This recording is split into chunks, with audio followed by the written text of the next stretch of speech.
ان افراد کو قرار واقعی سزا دی جائے، کیونکہ احتجاج سب کا حق ہے، لیکن احتجاج کا یہ مطلب نہیں ہے کہ آپ تاریخی ورثے کو جو ہے وہ نقصان پہنچائے، سرکاری اور قومی املاک کو آپ ریاستی اداروں کو ریاستی اداروں کو آپ نشانہ بنائے، اور اسی طرح عوام کو بھی نقصان پہنچا تھا۔ اس میں ایمبولینسز جلائی گئی تھی، تو یہ چیزیں تھی کہ ریڈیو پاکستان نے پرائیویٹ کونسل ہائر کیا، اور ریڈیو پاکستان کے پرائیویٹ کونسل جب عدالت میں انہوں نے درخواست دی کہ اس کیس کو ری اوپن کیا جائے، اس کا فورینزک کیا جائے، تاکہ پتہ چلے کہ کون کون سے ایسے کلپریٹ ہے، ایسے ملزم ہے یا مجرم ہے جو اس میں ملوث تھے، ان کو قرار واقعی سزا دی جائے، تو حکومت کی جانب سے اس پر اعتراض کیا گیا اور یہ کہا گیا کہ پرائیویٹ کونسل جو ہے وہ ہائر نہیں کیا جا سکتا۔ تو اس پہ بھی سماعتی ہوئی اور مثالی دی گئی، دیگر مقدمات سے، بڑے مقدمات سے مثالی دی گئی کہ جی بطور ایگزامپل پیش بطور مثال پیش کی گئی کہ فلاں مقدمے میں بھی پرائیویٹ کونسل، سرکاری محکمے نے پرائیویٹ کونسل ہائر کیا تھا، اور سرکاری محکمے کو سرکاری جو وکلاء تھے ان پر اعتماد نہیں تھا۔ اب صوبے میں بھی یہی سچویشن ہے کہ یہاں پر جو سرکار ہے وہ تو پی ٹی آئی جن پر کیسز ہے وہ اس وقت حکومت میں ہے۔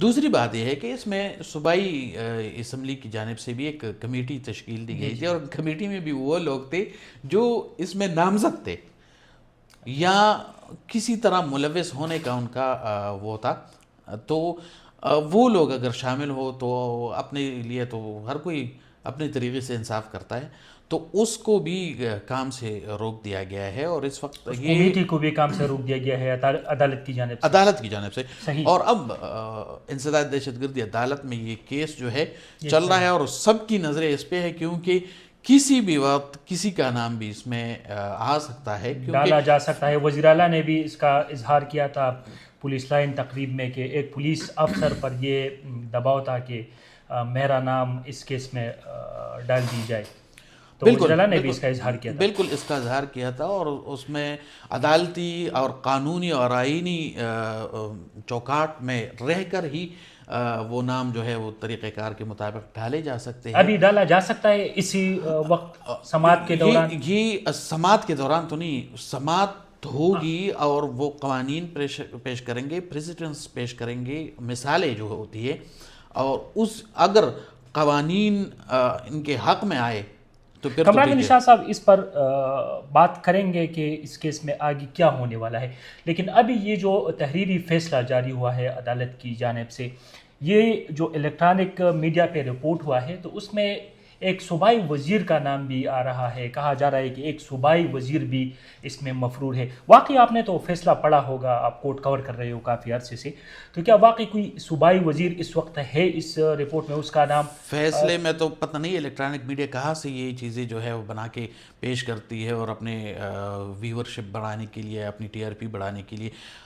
فیصلے میں تو 2 صفحات پر مشتمل فیصلہ ہے، اور اس میں کہیں بھی یہ ذکر نہیں ہے کہ کوئی صوبائی وزیر جو ہے وہ اس میں مفرور ہے یا 9 نام ہے۔ میں اگر آپ کہتے ہیں تو میں وہ نام لے کے آپ کو بتا دیتا ہوں کہ یہ 9 افراد ہے جو مسلسل غیر حاضر ہے، ایبسکانڈرز ہیں۔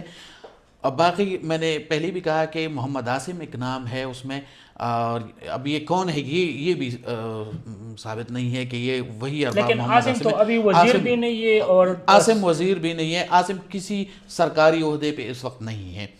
پچھلے کابینہ میں علی امین گنڈاپور جب وزیر اعلیٰ تھے تو آخری وقت میں اس کو معاون خصوصی یا مشیر کے طور پہ اپنے کابینہ میں شامل کیا گیا تھا، لیکن اس وقت کوئی سرکاری عہدہ ان کے پاس تو نہیں ہے، نہ ہی اس فیصلے میں یہ کہیں پہ لکھا ہوا ہے کہ کوئی پبلک آفس رکھنے والا ایک بندہ ہے جو اس وقت پتہ نہیں، یہ مرچ مسالہ پتہ نہیں کہاں سے مطلب یہ غلط رپورٹ ہوا ہے۔ اصل میں یہ غلط رپورٹ ہو جاتا ہے، اور اس میں یہ بھی ہے، غلطی یہ بھی ہے کہ ہم جو رپورٹرز ہوتے ہیں، اکثریت رپورٹرز ایسے ہیں جو فیصلہ پڑھتے نہیں ہیں، اس کو دیکھتے نہیں ہے کہ اس میں ہے کیا، بس کسی نے ٹکر فارورڈ کر دیا اور بس یہ بھی جان خلاصی کر دیتا ہے کہ چلو ٹھیک ہے۔ اور کمران علی شاہ صاحب کبھی کبھار یہ تیار ٹکٹس کہیں سے آ بھی جاتے ہیں اور لوگ بس وہی فارورڈ کر دیتے ہیں، پیپرز بھی دیتے ہیں ٹی وی تو پہ. یہ تو اس کو ڈس انفارمیشن کہتے ہیں نا.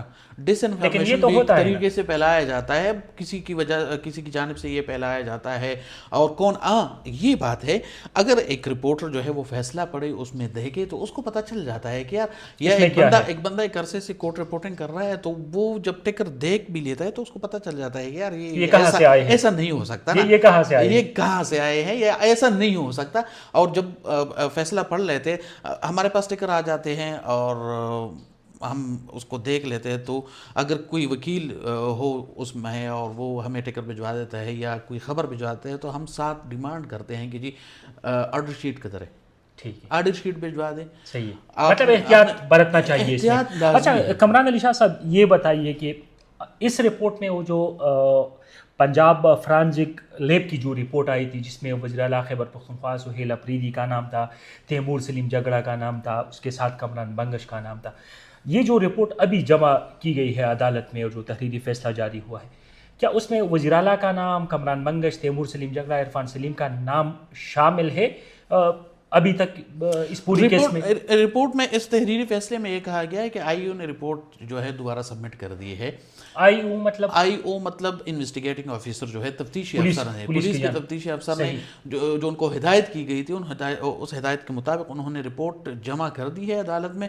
اب یہ فیصلے میں یہ نہیں لکھا گیا ہے کہ اس رپورٹ میں کیا ہے، کون کون سے لوگ اس میں شامل ہیں. اور جب پہلی بار یہ رپورٹ فرانزک لیب سے آئی اور وہ عدالت میں جمع کی گئی تو عدالت نے اس سے ایک کاپی لی اور پولیس کو واپس کر دی کہ اس کو باقاعدہ طریقہ کار کے تحت آپ جو ہے جمع کریں اور اس میں تفتیش اور تحقیق جو ہے وہ مزید کی جائے.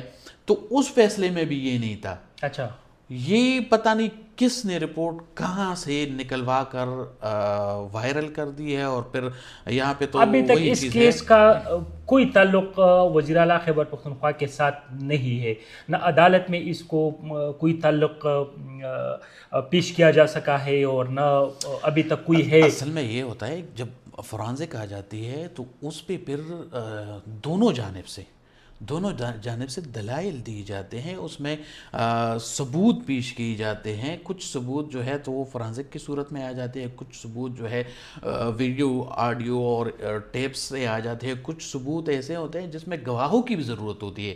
ایک بندہ گواہی دے کہ جی ہاں یہ بندہ تھا اور اس نے یہ کام اس وقت پہ اس طرح کیا تھا.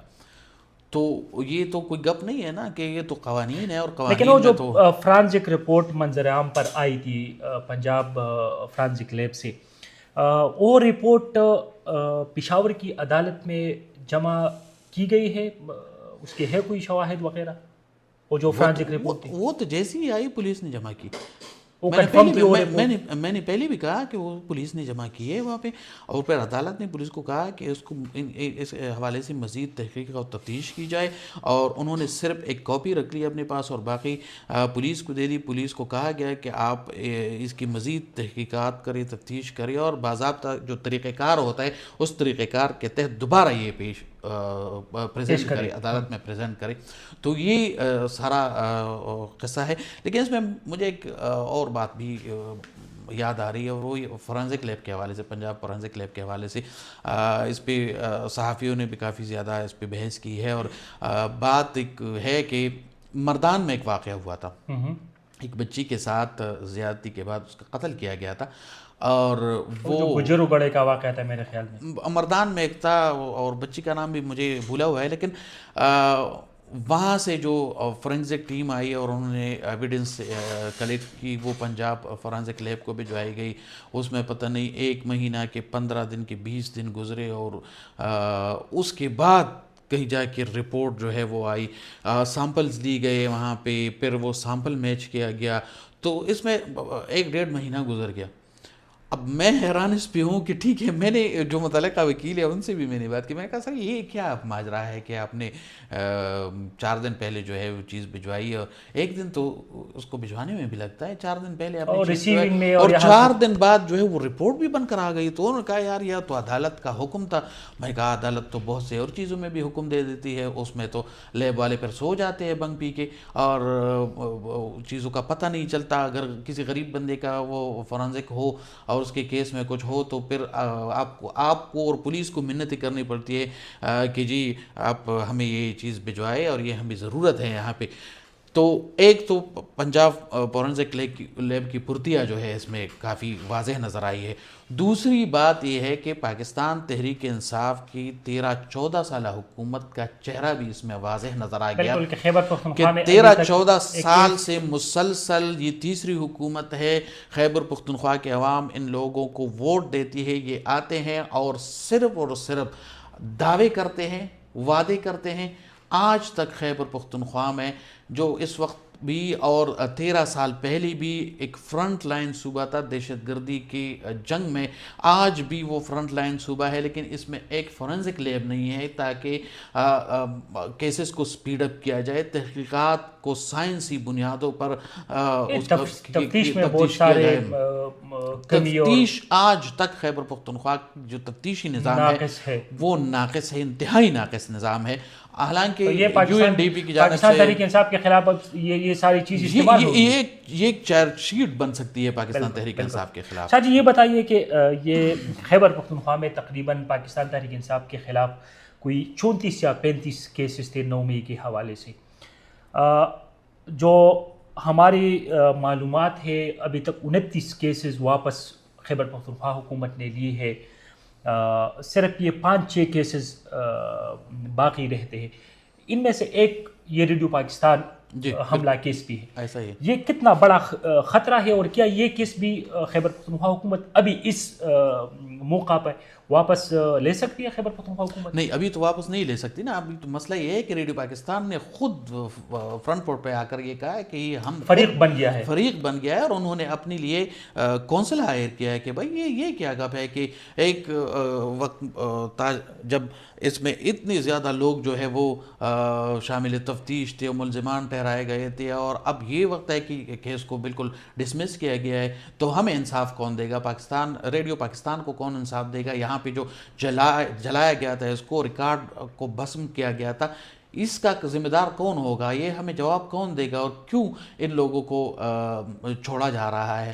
تو اس میں تو ابھی کوئی گنجائش نہیں ہے. ہاں, اگر لیکن ہے بڑا خطرہ ہے پاکستان تحریک انصاف کے. خطرہ تو بہت بڑا ہے تحریک انصاف کے لیے, اور خصوصاً جو بار بار وزیر اعلیٰ کا نام لیا جا رہا ہے, تو ہو سکتا ہے ان کو بھی ان کے لیے بھی ایک لٹکتی تلوار ہے. اور اب وزیر اعلیٰ کو محتاط رہ کر جو ہے ہر فیصلہ لینا پڑے گا, ہر قدم اٹھانا پڑے گا محتاط رہ کر, کیونکہ صرف یہ نہیں ہے وزیر اعلیٰ کے سر پر اور بھی بہت سی تلواریں لٹک رہی ہے. تو کوئی بھی ایک اسٹرانگ کیس کے طور پر یہ پیش کیا جا رہا ہے ابھی, اور اس کو لنک بھی کیا گیا ہے وزیر اعلیٰ کے ساتھ. تو وہ تو پرتیوں میں لنک کیا گیا ہے نا, وہ تو پنجاب بہت شکریہ کمران علی شاہ صاحب. جی ناظرین, کمران علی شاہ صاحب ہمارے کورٹ رپورٹر ہے اور بہت عرصے سے کورٹ کور کر رہی ہے. ان کے بعد ہی اس کیس کے حوالے سے آپ نے سنی کمران علی شاہ صاحب کی رائے ہے کہ یہ کیس پاکستان تحریک انصاف کے لیے خطرہ بن سکتا ہے. اس میں بہت سارے پاکستان تحریک انصاف کے جو بڑے رہنما ہیں, حتیٰ کہ وزیر اعلیٰ خیبر پختونخوا سہیل اپریدی تک یہ ساری چیزیں جا سکتی ہے, اور ان کے لیے یہ خطرہ بن سکتا ہے. آج کی ولاگ سے اتنا ہی. اگلی ولاگ تک اجازت دیجیے. اللہ حافظ.